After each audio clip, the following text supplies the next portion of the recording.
Good morning. Good morning. आज हम जो कटिंग प्रोसेस कोऑर्डिनेटर है उसके नेक्स्ट स्टेप की बात करते हैं, रिसोर्सेज मैनेजमेंट।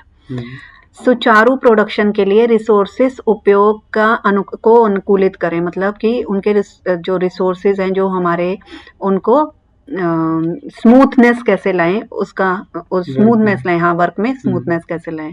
तो उसके 3 स्टेप्स होते हैं। एक तो काटने वाली मशीनों का उचित उपयोग और रख रखाव, देरी से बचने के लिए इन्वेंट्री का प्रबंध करना, और प्रोडक्शन मैनेजर के साथ बैठ करके जो समस्याएं आती हैं उसका समाधान करना। अब आ जाओ resources management in cutting. Cutting process में रिसोर्सेज का सही मैनेजमेंट प्रोडक्शन की एफिशिएंसी और क्वालिटी को बनाए रखने के लिए अत्यंत महत्वपूर्ण है। इसको हम जैसे नीचे अब ये पॉइंट्स है उसके हिसाब से बात करते हैं। पहला है, सुनिश्चित करें कि कटिंग के लिए आवश्यक कपड़ा, पीयू या अन्य सामग्री उचित मात्रा में उपलब्ध हो। जो आपका बीओएम मिला है उसके हिसाब से आपके पास उसमें जो भी फैब्रिक लग रहा है वो पूरा हो, और कटिंग के लिए कम से कम बर्बादी हो। इसके लिए लेआउट और उसकी प्लानिंग सही उपयोग करें। जो भी उसकी प्लानिंग आप करते हो उसका बिल्कुल ठीक तरह से उपयोग करो ताकि हमारी कम से कम बर्बादी हो और टाइम भी बचे हमारा। अगर प्लानिंग करोगे तो टाइम भी बचेगा। कटिंग के दौरान बचे हुए छोटे टुकड़ों का स्क्रैप के रूप में संग्रहित करें। संग्रहित मतलब उसे इकट्ठा करके रख लें और उसे पुनः उपयोग की योजना बनाएं। जैसे कि अगर मान लो कोई छोटा आपका लग रहा है, जिपर के पुलर के ऊपर अगर कोई कटिंग लग रहा है उसके लिए यूज करो। मैग्नेट के नीचे लगाने के लिए अगर कुछ चाहिए या लुप्पी चाहिए तो उसमें ये छोटी छोटी हाँ वेस्टेज है वो उसी में से निकालें जो निकल सकता है। कटिंग मशीन की नियमित जांच और रख रखाव, उनका मेंटेनेंस करें ताकि मशीन को सुचारू रूप से कार्य करें।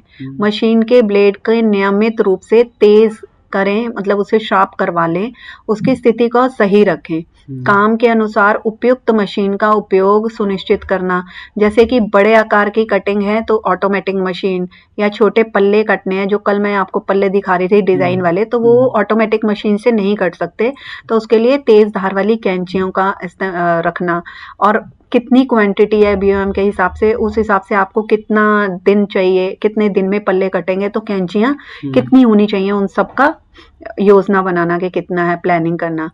मशीन की क्षमता के अनुसार काम का वितरण, काम को बांटना ताकि मशीन पर लोड ना पड़े। मान लो आपके ज्यादा पल्ले हैं, पहले अगर आपको सिंगल सिलाइयां काटनी है सीधी सीधी, तो उसके लिए आपके कितना आपको मशीन्स चाहिए वो आपको चेक करना है। अब ये कटिंग की जानकारी वाला रजिस्टर देखो, तो ये रजिस्टर एक बनता है, इसमें आपका पूरा देखो, जैसे यहीं देख लो ये फैब्रिक्स हैं, इसमें कितनी लेयर हैं, उसका कपड़े का क्या कपड़े का नाम है, उसका रंग क्या है, और उसमें कितने लॉट हैं। तो ये 2 रंग का है, ऑरेंज एंड पिंक, है ना, और उसका पन्ना कितना है, 3 रंग का है। तो ये सारा एक रजिस्टर में लिखा होना चाहिए कि तुम्हें पता हो कौन सी डेट को आपको मिला है, आपने क्या लेयरिंग, उसकी कितने की लेयर लगाओगे, कितने का आप काटोगे, ये सारा का सारा इसमें रजिस्टर में लिखा हुआ होगा ताकि आप काम आराम से कर सको। ठीक है। कटिंग के काम के लिए कुशल और प्रशिक्षित कर्मचारियों को नियुक्त करें। जो आपके पास आपके जो एम्प्लॉयज काम कर रहे हैं उनको आप, जो जिनको ये समझ है कटिंग की, उन्हीं को रखें। अगर आप किसी भी बंदे को उठा के रख लोगे, मान लो आप एक पैकर से या एक किसी जो सामान उठाता है उससे अगर आप कटिंग करवाओगे तो वो कटिंग गलत हो जाएगी, वो सही से कैंची चला ही नहीं पाएगा। एटलीस्ट उसे कैंची की नॉलेज हो कि कैसे चलाते हैं या मशीनें कैसे, एक्सपीरियंस हो, नहीं तो आपके हाँ पल्ले खराब हो जाएंगे। कार्य को छोटे छोटे हिस्सों में विभाजित करें, जैसे कि टेम्पलेट तैयार करना, कटिंग करना, कटे हुए पैनल की जांच करना, और कर्मचारियों के काम का सही ढंग से प्रबंधित करें ताकि डेडलाइन के भीतर ही काम पूरा हो सके। जैसे अगर हमारा मान लो एक जो ओबी का मैंने कल आपको दिखाया था, उसमें जो पल्ला है पहले वो सीधा सिंपल सीधा कटेगा तो बड़ी मशीन से आपका कट जाएगा। उसके बाद फिर जब वो दोनों चारों तरफ की ऐसे कटिंग होनी थी, उसके लिए आपको कैंची का इस्तेमाल करना था। तो आपको कितने बंदे चाहिए, कैसे काम करना है, वो सब आपको प्लानिंग करनी होती है कि हाँ इतने बंदों में हमारा काम हो जाएगा ताकि हमारी डेडलाइन भी मीट हो जाए। कटिंग का शेड्यूल कटिंग का शेड्यूल पहले से ही तैयार करें ताकि उत्पादन प्रक्रिया में देरी ना हो, ताकि प्रोडक्शन में आपकी कोई देरी ना हो। सबसे महत्वपूर्ण ऑर्डर या प्रोजेक्ट को प्राथमिकता दें। आपको पता है ये बहुत इंपॉर्टेंट है और इसमें हमारे पास टाइम कम है या इसमें बनने में बहुत ज़्यादा टाइम लगेगा, उस वाले को सबसे पहले काटें। जब आप अगर आपके पास ये तो नहीं है कि एक ही ऑर्डर आया और आपने काट दिया, आपके पास अगर 4 ऑर्डर आए हैं तो उसकी प्रायोरिटी तय करें कि किसको हमें पहले काटना है, ठीक है? वो हाँ समझ मैनेज कर सकें उस हिसाब से। कटिंग के प्रत्येक चरण का रिकॉर्ड रखें। कटिंग की प्रक्रिया से संबंधित प्रत्येक चरण का डाटा रिकॉर्ड रखें, जैसे उपयोग की गई सामग्री, कटिंग का समय और उत्पादन रिपोर्ट, और समय समय पर प्रगति की निगरानी करें। सही लेआउट, सही कटिंग लेआउट बनाकर बर्बादी को कम करें।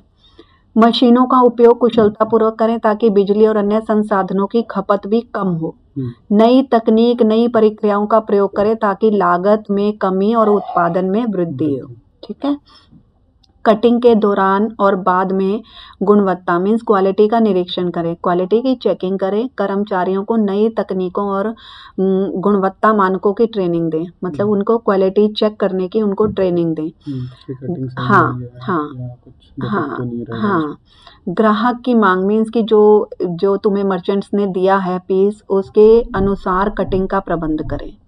इसका जो लास्ट निष्कर्ष निकलता है वो यही है कि कटिंग कोऑर्डिनेटर का काम उत्पादन प्रक्रिया को कुशल और प्रभावी बनाना है। सही योजना, संसाधनों का प्रबंध, टीम का समन्वय और गुणवत्ता नियंत्रण के माध्यम से सुनिश्चित किया जाता है कि कटिंग प्रक्रिया में कोई बाधा तो नहीं है और समय पर गुणवत्तापूर्वक उत्पाद तैयार होते हैं। यदि प्रोडक्शन में कोई देरी हो रही होती है या काटने में कोई दिक्कत नजर आती है तो प्रोडक्शन मैनेजर के साथ बैठकर आई हुई समस्याओं का समाधान करें, ठीक है? अगर कुछ भी आपको प्रॉब्लम होती है तो आप चेक करो कि हाँ भाई हमें कटिंग वालों के साथ, मैनेजर के साथ बैठ के इस काम को पूरा करना है। तो आपको ये नेक्स्ट समझ में आ गया? बहुत अच्छा था। Thank you.